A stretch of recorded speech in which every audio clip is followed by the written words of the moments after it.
Murdoch's whistle. Plate layers were inspecting the tracks on the main line. They checked the rails for signs of wear and replaced ballast where needed. It was imperative the engines whistle.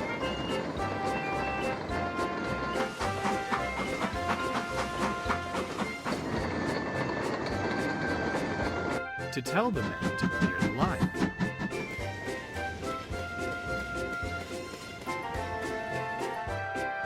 One morning, Gordon arrived at Edward's station, looking rather annoyed. "Problem, Gordon?" asked Boko. "There is something to be said," Gordon replied, "for quiet engines like you, Boko. I understand we must whistle for the plate layers, but some of it is most excessive. It isn't wrong, of course, but..." Gordon's speech was interrupted by a booming whistle in the distance. It grew longer and louder, and soon Murdoch shrieked through a heavy goods train.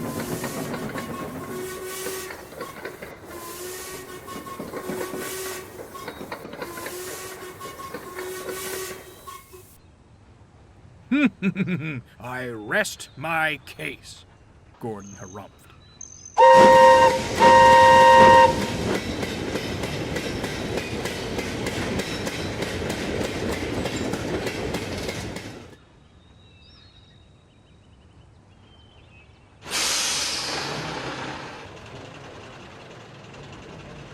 Later, Boko found Murdoch resting in the sheds.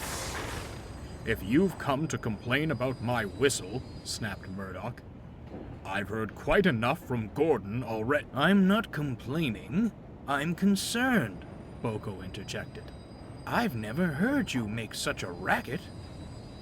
"This blasted new driver seems to think my whistle's a toy. Blows at any chance he gets. Too long and much too loud," Murdoch shuddered. "I tell him to stop, but he only laughs." I quite understand," murmured Boko. "In my experience, new drivers tend to learn their lesson rather quickly." "It can't happen quickly enough," sighed Murdoch. The plate layers had nearly reached Man's station. Every day, Murdoch would rush past, whistling well before reaching the men. And long after, too.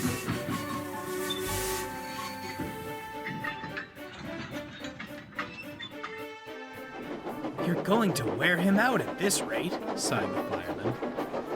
"Nonsense," scoffed the driver. "Engines like him are meant for it. Why give him a big, booming hooter if we're not going to use it?" "I don't think you understand which engine you're driving," chuckled the fireman.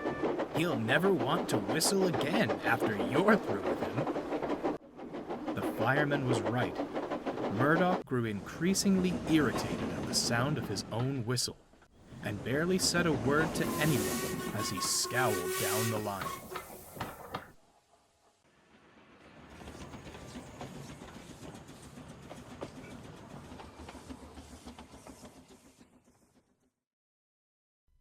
Boko tried to comfort him, but the other engines weren't as sympathetic. "When do we get some of that peace and quiet you're always moaning about?" teased Henry and James.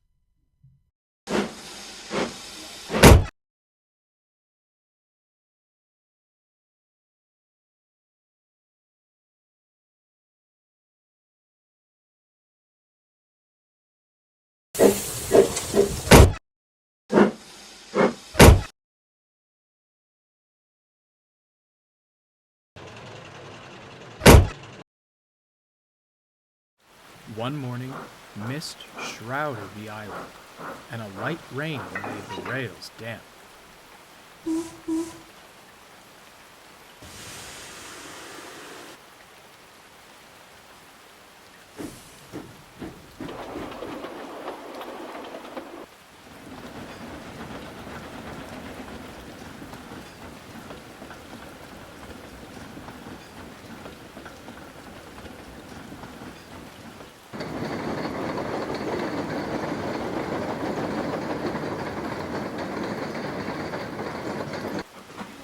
As Murdoch set off with his goods, he was struggling to see the line ahead.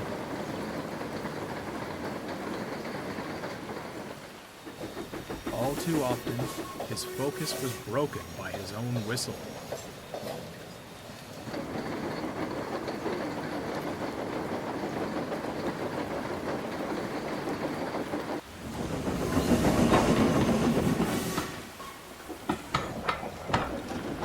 Will you stop that? He barked at the driver. This journey will be hard enough without you making that racket.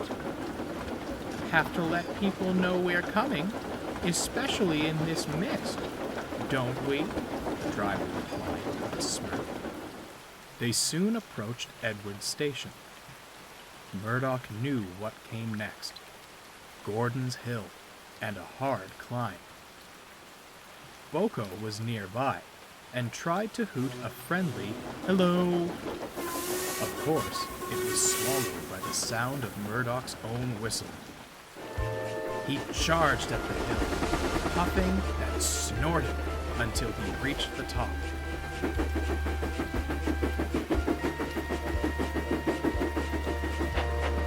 Murdoch braced himself for what would come next, but there was no whistle. I'm glad you're seeing sense, sighed Murdoch. But this is one time we have to whistle. I can't, cried the driver. Something's jammed. Murdoch went pale. The plate layers were just down the line. The driver pulled the whistle chain with all his might, but still, no sound came. Look out! Look out! Murdoch shouted into the mist. The plate layers were startled. They saw the silhouette of an engine and jumped clear just in time. With brakes screeching, Murdoch flew past, finally coming to a halt a few miles further on. Everyone breathed a sigh of relief. Soon, Boko arrived to help.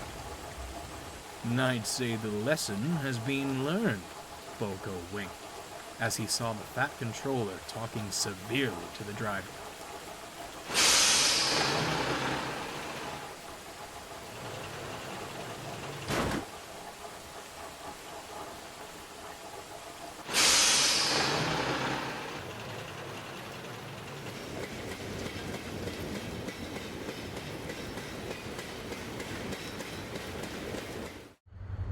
Soon, he came to see Murdoch.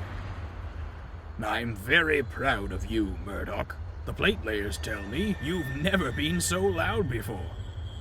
Your quick thinking prevented a very nasty accident. We'll soon have you mended. For now, I'm sure you'll enjoy some whistle-free moments of peace. Thank you, sir, chuckled Murdoch. Sure enough, Murdoch was soon back on the main line. His whistle was working better than ever, and saw far less usage than before. The driver had taken a temporary leave from the footplate. He volunteered to assist the plate layers with repairing the line. Whenever he heard Murdoch's whistle, he smiled, knowing it meant one of two things: a warning to stand clear,